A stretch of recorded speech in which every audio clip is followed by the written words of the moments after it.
everybody, welcome back to my channel. Today I am going to show you how I'm going to propagate this variegated string of hearts.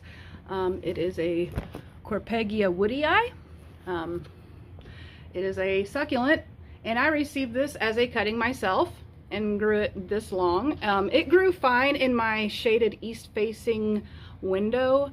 It did better after I added these grow lights, and then obviously I got this 24-watt Sansi grow light added, and so now it's just really taking off, and the variegation's really starting to come out now since I've got this grow light added on top of it. So that's just a little tip. It's gonna do okay in some shadier spots, but the more light the better. Anyway, I'm going to walk you through how I propagated it, and I'm going to do it the same way since the plant seemed to enjoy it. So I have a pair of all-purpose kitchen knife, scissors, not knife, that is clean. I wash this thing pretty regularly because I use it on a lot of different things, like opening bacon.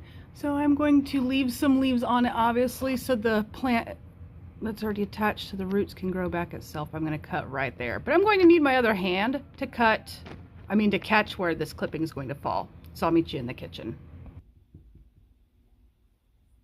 All right, so let's talk about the things that you're going to need. You're going to need some water, sphagnum moss, a container to let the sphagnum moss soak up water, and then something to put the sphagnum moss and let it propagate for a while. So I like to use something clear so I can see the roots, see how dry the sphagnum moss is getting. It also has drainage, so I can bottom water it, top water it, however I want.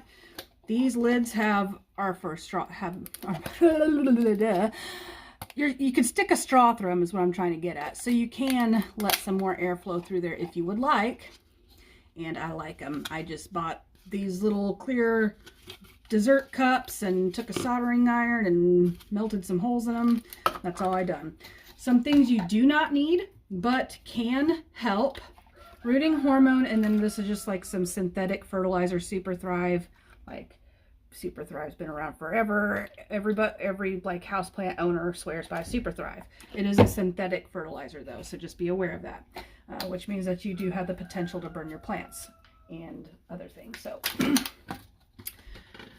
So, you're going to need, I'm going to go ahead and put in some of the rooting hormone and Super Thrive into my water, mix it up. I'm going to skip showing that step because it is not necessary. I'm just trying to give it a little extra oomph here. And I will get back with you after that. All right, it's mixed. So I'm going to pour this in here, and it doesn't matter how much I'm putting in there because I am going to wring it out and stick it in there. So I'll come back in about 5-10 minutes when all the sphagnum moss soaks it up. I'm going to make sure there's no compacted pieces though, because it won't soak it up correctly.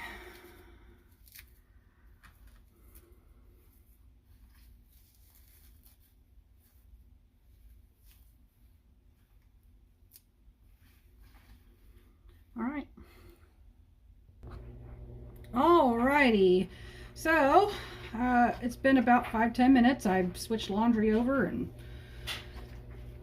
so we're gonna get her wrung out. I'm gonna get her wrung out fairly good.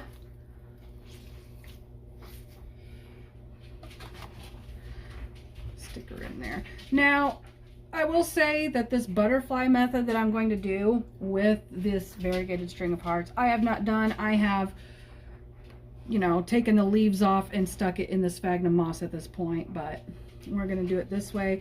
I might have to go get my propagation clips, which are little pins that hold it down. That I did have to do last time with this too, and it sat in my kitchen sink, which is my west facing window, and I did not have grow lights at the time, and it took quite a while to get it to propagate, but it did. So we're going to do it again. So if I was going to do it the way I did last time, I popped these leaves off and stuck, where's the camera, stuck the node, which is going to be where the leaves come out right there. Those will also grow roots out of them on most plants. You're going to get leaves or roots growing out of right there. So that's what you're going to want to aim on to make contact with the sphagnum moss.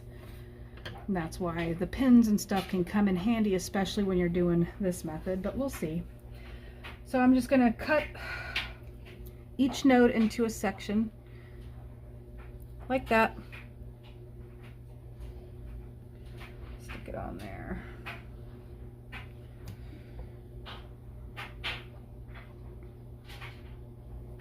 Yeah, you're going to want that node to make some contact, or pretty close contact, to the sphagnum moss. The humidity is what's going to trigger it to put out roots and try to survive.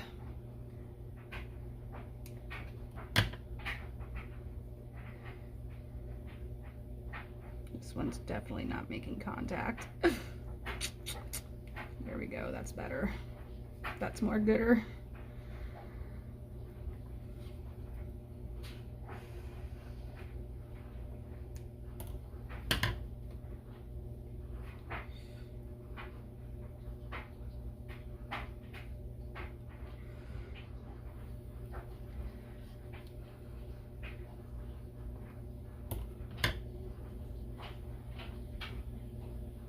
I don't know how good that little bitty one's gonna do, but we'll try her anyway. In all reality, do we really know how good any of these are gonna do? Failures happen all the time, no matter how long we've been playing with plants.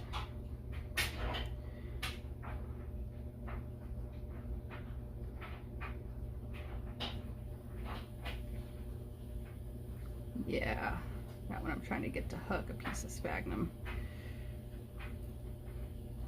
I'm going to try to sprinkle the top a little bit with water for, I don't know, good measure, I guess. And I'll stick the lid on it, and I'm just going to stick it under the grow light somewhere, and that's it.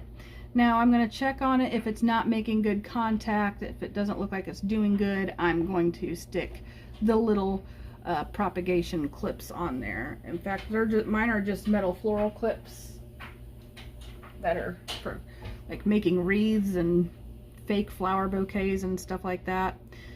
That's all I've got. So I wish I had the plastic ones. They'd be easier to handle. Anyway, guys, thank you for stopping by. I love you, and so does Jesus. God bless.